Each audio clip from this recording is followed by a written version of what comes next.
Hello and welcome to week 8. Can you believe we have made it to the final week of this journey together? And I am so proud of each and every one of you that you have continued on and done all the work necessary to finish this course and be successful. So, looking forward to seeing and reviewing your critical assignments and ensuring that each of you are successful for this course. As we conclude this session, I do have a few of you in the next term and classes in the new year, so I look forward to the opportunity to continue to learn from you. For those of you that will not continue on with classes, or if this is your last class, I commend you on a job well done and encourage you to continue in your educational goals and achievements, and that I will continue to be your or one of your number one cheerleaders from afar. So I will continue to root for all of you and pray for all of you that you will find continued success in your ongoing growth and lifelong opportunities of learning in your personal and professional careers. So, as we move into week 8, I start with the verse of the week. I saw this on my daily devotion and just thought I would pull from it because it seemed very applicable to all. So, it comes from James chapter 1, verses 2 through 3. Dear brothers and sisters, when troubles of any kind come your way, consider it an opportunity for great joy, not sorrow, but great joy. For you know that when your faith is tested, your endurance has a chance to grow.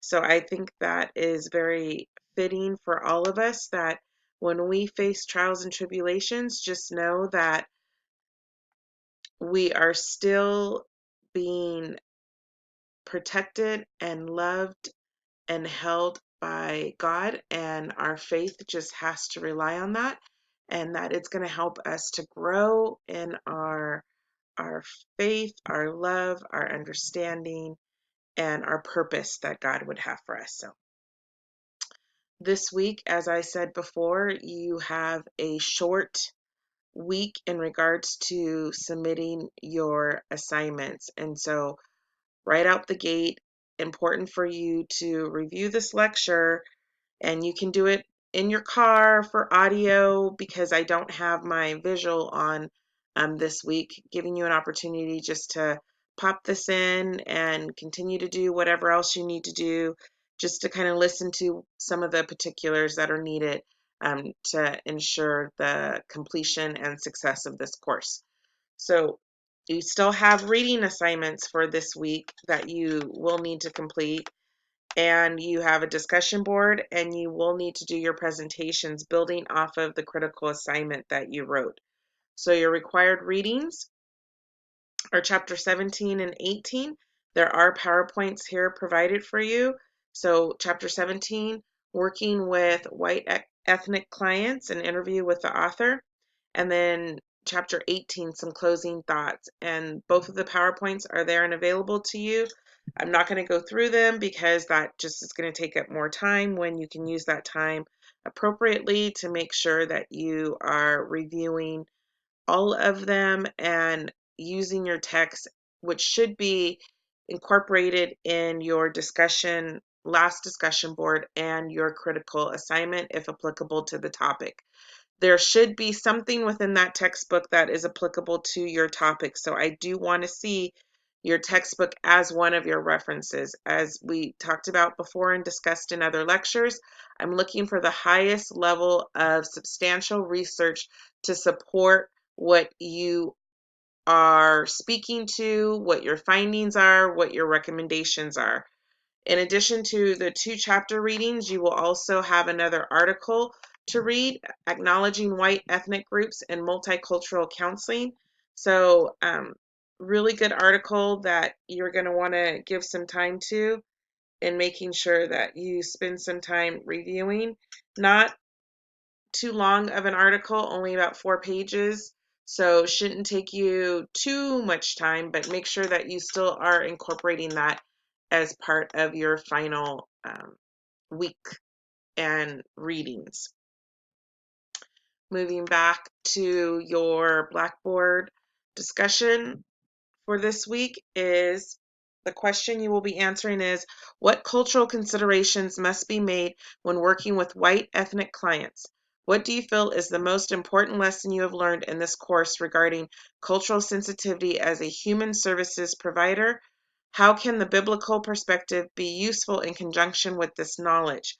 So you all have written about different experiences with different nationalities and different cultures, and now this is just one other step, whether you yourself are part of that ethnic culture, white ethnic culture, or if you have a lot of awareness and relationships with those in white ethnic cultures. But I do want to see textbook and other references used, and not necessarily just your own opinion. So make sure you incorporate those for both.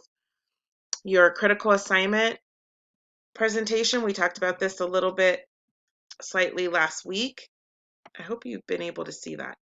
We talked about this slightly last week, and it is you doing a no longer than a 20-minute multimedia presentation. So I don't want a 5-minute, 10-minute. I want very close to 20 minutes to show that you're covering all these components.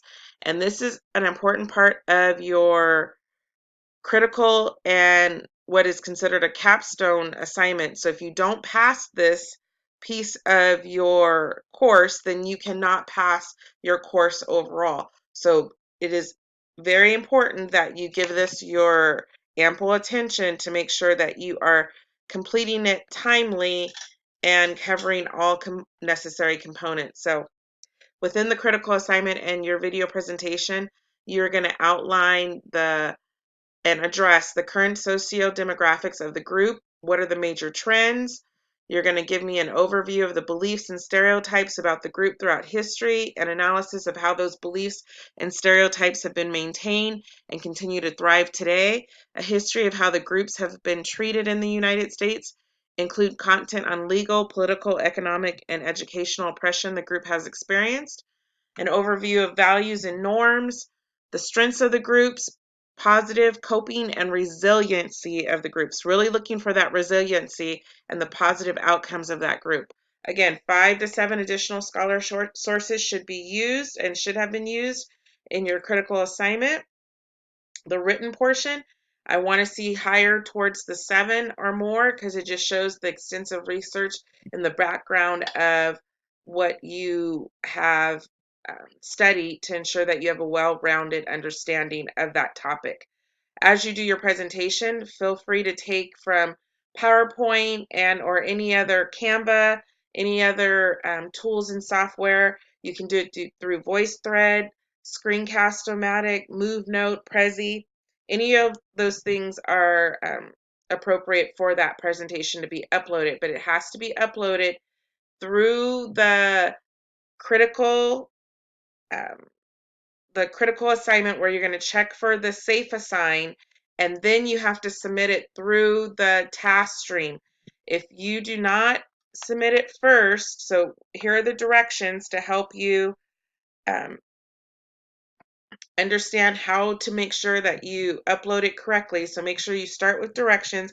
Many of you should already be familiar with this because you do it on a regular basis, but just to be sure, make sure you look at the directions. Then you're going to go to check critical assignment. And from there is where you will see where you upload here using browse my computer, upload it, agree, submit.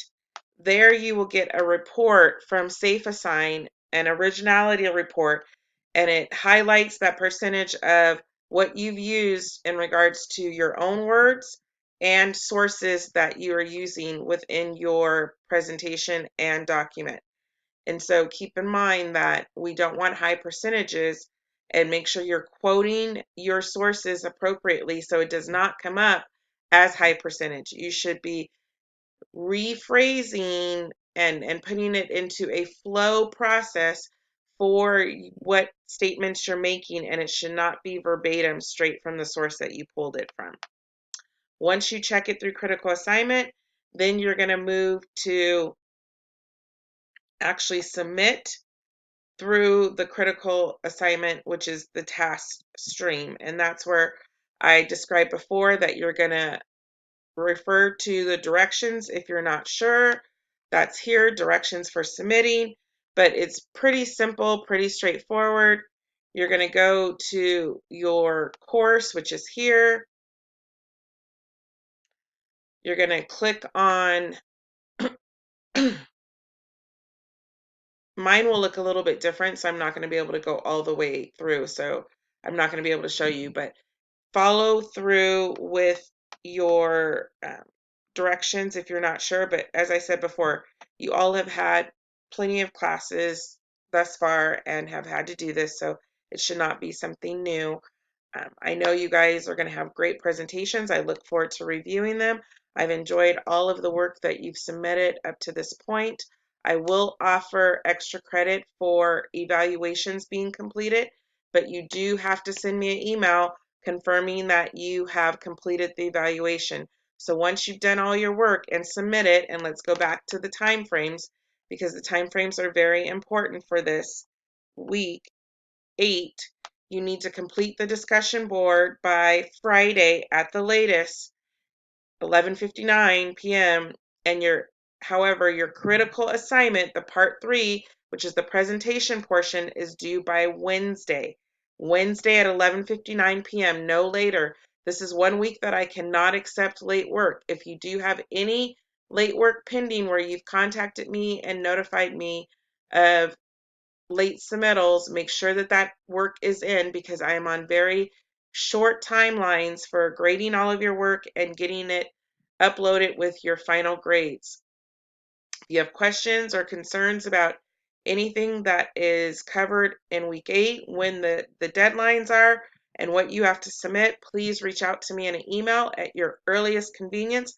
The sooner you get the question out to me, the sooner I can get you the answer, the sooner you can get the work completed. So again, if any questions, let me know. If you submit a evaluation for this class, providing feedback, positive, any areas of focus that are needed, I look forward to hearing from you. Please shoot me an email. Let me know once you've completed the evaluation, and I will give 5 points extra credit. That could be a game changer as far as minus grade to a potential plus or solid grade.